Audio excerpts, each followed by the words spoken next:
want to talk about something real quick, something that's kind of near and dear to my heart. Growing up in Ann Arbor, Michigan, I have been a Michigan fan, Michigan football fan, Michigan basketball fan. Pretty much anything with the block M on it, I will root for, especially against Ohio State and Michigan State. But anyways, I came up in the era where the Fab Five was, and I was a grown man by then. I was actually running a restaurant, and the Fab Five players used to actually order food. Jalen Rose was a huge customer of mine. He lived over in Homestead Commons on Eisenhower and Packard, and I used to deliver to Jalen Rose, and Jalen Rose would be in there with like other Fab Five members. You know, they'd order fried chicken dinners and stuff, and Jalen had all his trophies and everything around. When he would order food, sometimes I'd come to Jalen's house and he'd be looking around. I'm like, I know this motherfucker got some money.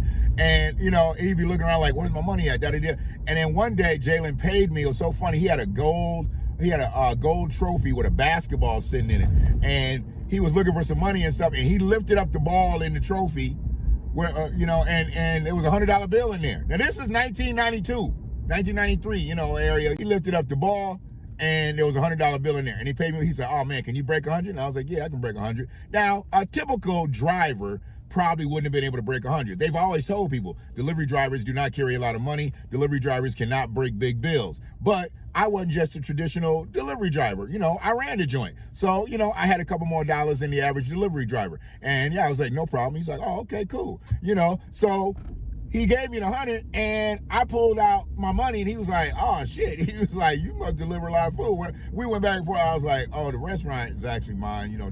He was like, oh, you delivering? And it was a great conversation. It was cool, you know. And I was like, yeah. I was like, shit, I got to do the work just like everybody else. I was like, I'd be cooking sometime, too, and man.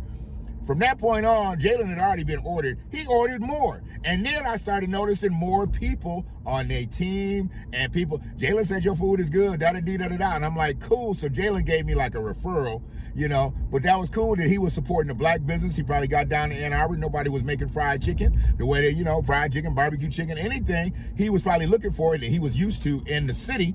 And Jalen would order from me. So it was a beautiful thing. It was a beautiful thing.